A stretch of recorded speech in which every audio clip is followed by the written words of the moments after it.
President of the Republic of Azerbaijan Ilham Aliyev and First Lady Mehriban Aliyeva attended the inauguration ceremony of a residential complex built in the village of Sugovushan, Agdara district on March 18th, and presented the keys to villagers who moved into the new apartments. The head of state and the First Lady were informed about the completed project. A total of 180 families were registered for relocation to the village. The complex, built on a 2.3-hectare area, consists of 5 five-story residential buildings. These buildings contain a total of 190 apartments, including 1, 2, 3, and 4-room units. The head of state and the First Lady were also informed about renovations in the area, including repairs to the secondary school building, which accommodates 144 students. Moreover, 2 small hydroelectric power stations, Sugovushan 1 and Sugovushan 2, with a combined capacity of 7.8 megawatts, have been put into operation.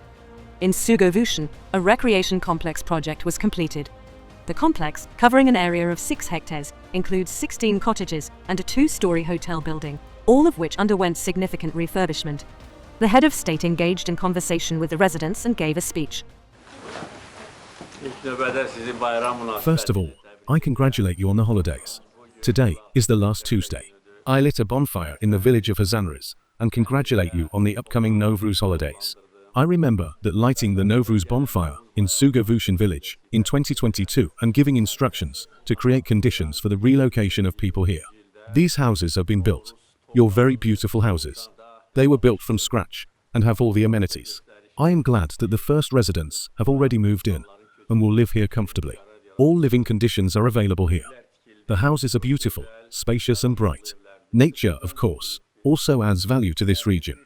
Living next to this beautiful reservoir, of course, is very pleasant. Therefore, there are all the opportunities for a good, comfortable life and work here. And I am glad that former IDPs are now also moving to the Sugovushan village. This village was liberated from the invaders in the first week of the Second Karabakh War. This was one of our first major successes, one of our great military victories. As you know, for 44 days, our army, all our armed forces, were only moving forward. And the liberation of each village, each settlement, gave more inspiration to our army and our entire people. Moreover, the liberation of a large village from the invaders was of particular importance. Sugovushan was the first village to be liberated from the occupiers. The importance of this village is not limited to that alone, because, as you know, it has tremendous strategic importance. Illegal armed formations and personnel of the Armenian army were stationed in all positions around this village and around the reservoir. From a military point of view, liberating this village from the invaders required both true heroism and self-sacrifice. Our servicemen fulfilled this honorable mission by sacrificing their lives and placing themselves in the line of fire. May God rest the souls of all our martyrs in peace. Their dear memory will live in our hearts forever. May God grant health to all our heroes. We always appreciate our servicemen who fought for the motherland and showed heroism. We regained our lands and expelled the invaders from our lands thanks to the heroism and courage of the younger generation. Of course, it was a long process. First of all, the state-building process had to go on. A strong state was built. As a result, Azerbaijan today is one of a handful of countries that can pursue an independent policy. We had to embark on a path of economic development, of course, because no one was helping us. Today, no one is helping us, and there is no need for that. Therefore, proceeding from our own strength, we had to create economic opportunities so that we could have financial opportunities. We had to create a strong army, and we did that. We had to equip our army, and we did that. Work was routinely carried out to build up the combat capability of our army. Of course, the upbringing of the younger generation. We have raised a young generation that is patriotic, loyal to the state and its people. After 30 years, they fulfilled their historic mission with dignity and showed great heroism both during the Second Karabakh War and during the anti-terror operation. You are probably aware that our successful operations are now studied in many foreign universities. Wars and bloody confrontations are becoming quite widespread in the world these days. Now, in the era of the internet, in the era of freedom of information, everyone knows, can see and follow everything. We can see that not all countries are able to secure their interests. They're just interests. Some are fighting for their territorial integrity, but cannot achieve any results, or achieve some small-scale military success, but cannot achieve a complete victory.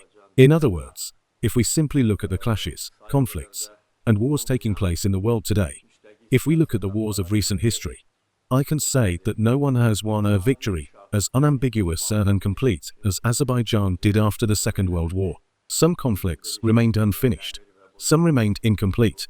Wars have modified into other forms without changing their essence, and took on other forms. Our victory is complete, and this shows both the strength of our state, our armed forces, and the resolve of our people. You, the people who lived in this region, and their successors, know perfectly well that the enemy had built such strong fortifications during the occupation that breaking them required both heroism and professionalism. Many were even convinced that we would never be able to break through those defense lines, because the natural terrain was on the side of the enemy. The engineering fortifications they had built over the years played into their hands. External forces, foreign countries were behind them.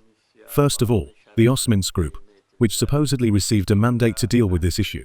Their main goal was to make this conflict eternal, to make the occupation of our lands perpetual, to pull wool over our eyes, to deceive us, and to make us accept that reality through endless negotiations. This was the goal of all three of them, and all three of them were united around one cause. However, the current relations between these countries show that this was a very rare situation. So what did that show? That all three of them were behind Armenia. All three of them supported Armenia in various ways. One was providing weapons, one was providing political support, and one was providing economic privileges. We fought against this. We fought against exactly this. When the Second Karabakh War began, it was not known how anyone would act. I mean the great powers.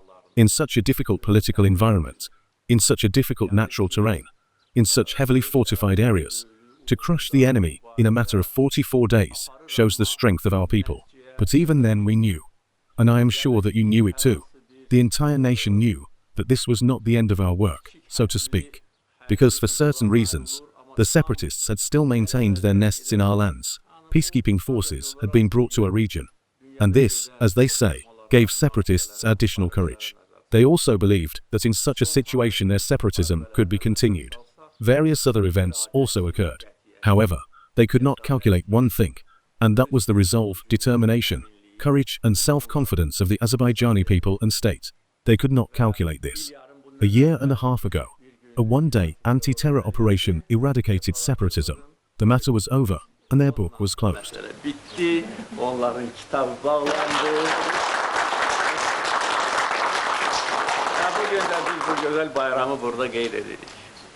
Today, we are celebrating this beautiful holiday here. I congratulate you. Live happily here. You deserve it. You experienced suffering for many years, but that suffering has now been consigned to history. I congratulate you.